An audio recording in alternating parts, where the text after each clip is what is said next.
So நீங்கள் வந்து இந்த அதிசார குரு பெயர்ச்சி வந்து ஒரு 4-5 ராசி, அதாவது மிதுனம், கன்னி, அப்புறம் என்ன சொன்னீங்க, விருச்சகம், மகரம், மீனம், இந்த ராசிகளுக்கு வந்து ஸ்பெஷலாக இருக்கும், இன்னும் கொஞ்சம் நல்லா இருக்கும் அப்படின்னு சொல்லியிருக்கீங்க. பட் பொதுவாக மற்ற ராசிகளுக்கு எப்படி இருக்கும் அப்படிங்கிறதையும் நீங்கள் சொன்னால் நல்லாயிருக்கும். ஃபஸ்ட்டு நம்ம மேஷ ராசிலேருந்து ஆரம்பிச்சிடலாம். ஸோ மேஷராசிக்காரர்களை பொறுத்த வரைக்கும் இதுவரைக்கும் ராசிக்கு 3வது இடத்துல மறைவிட ஸ்தானத்தில் இருந்த குரு பகவான் தன்னுடைய 4வது வீடான சுகஸ்தானத்தில் உச்சமடைகிறார்.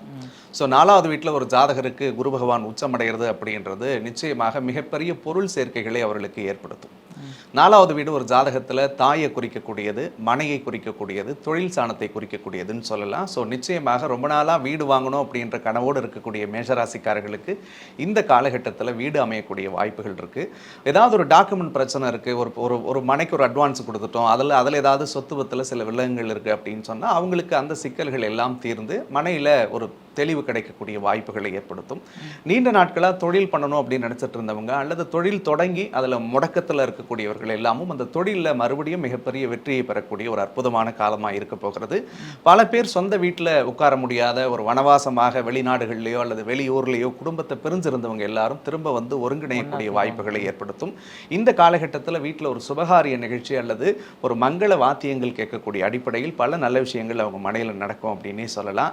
ஸோ குறிப்பாக குரு பகவான் மேஷராசிக்கு 4வது வீட்டில் வந்திருந்தாலும் அவர் பார்க்கக்கூடிய இடங்கள் ரொம்ப அற்புதமான இடத்தை பார்க்கிறார். அதில் முதல் பார்வையாக 8வது இடத்தை குரு பார்க்கிறார். 8 குரு பார்க்கறதுனால கொடுக்கல் வாங்கல இருந்து வந்த சிக்கல்கள் தீரும். ஏற்கனவே கடன் வாங்கிட்டு கொடுக்க முடியலன்னு சொல்லி கஷ்டப்பட்ட மேஷராசிக்காரர்கள் அந்த பொருளாதாரத்தை திருப்ப செட்டில் பண்ணி அவங்களுக்கு கடன் அடைக்கிறதுக்கு வாய்ப்புகள் இருக்கு. பேங்க்ல ஏதாவது லோனை எதிர்பார்த்து காத்துட்டு இருக்காங்கன்னா இவங்களுக்கு நிச்சயமாக அந்த பண உதவிலாம் கிடைக்கிறதுக்குரிய வாய்ப்பு இருக்கு.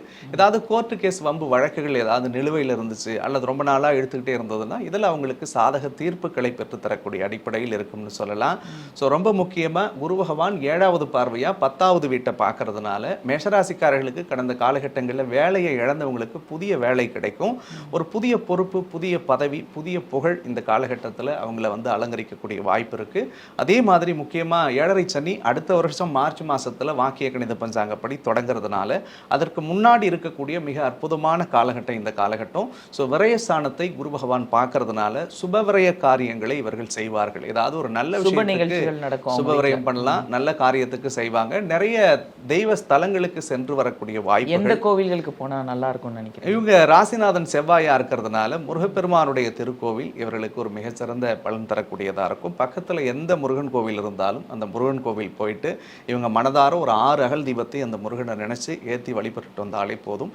இந்த அதிசார குரு பெயர்ச்சி அவர்களுக்கு ஒரு மிகச்சிறந்த காலமாகவே அமையும். அதாவது முருகன் கோவிலில் போய் 6 தீபம் ஏற்றினா அதுவே பரிகாரமாகவும் அமையும், அது அவங்கள வளர்ச்சியாகவும் இருக்கிறதுக்கு ஒரு வாய்ப்பு இருக்கு அப்படின்னு சொல்றீங்க. ஓகே, இதில் வந்து நட்சத்திர பேசிஸில் வந்து ஏதாவது இருக்கா சார்? இப்போ ஒரு ராசினா 3 நட்சத்திரம் இருக்கு இல்லையா? ஸோ அந்த நட்சத்திரத்துக்கு தனியாக பலன்கள் இருக்கா இல்லை பொது பலன் தானே? ஆக்சுவலி இந்த கிரகத்தினுடைய பெயர்ச்சி எப்பொழுதுமே ராசியினுடைய பேசிஸில் தான் பொதுவாக நம்ம பார்ப்போம். ஸோ நட்சத்திரத்துக்கு மட்டும் பலன் இல்லைங்க. ஒரு ஜாதகம்னு எடுத்துக்கிட்டோம்னா நம்ம பிறந்த தேதிக்கு ஒரு பலன் இருக்கு, நம்ம பிறந்த நம்பருக்கு ஒரு பலன் இருக்கு, பிறந்த நட்சத்திரத்துக்கு ஒரு பலன் இருக்கு, நீங்கள் பிறந்திருக்கக்கூடிய நாழிகையை வச்சு ஒரு பலன் இருக்கு, பிறந்திருக்கக்கூடிய திதி ஒரு பலன் இருக்கு, ஒரு கர்ணத்தை வச்சு ஒரு பலன் இருக்கு.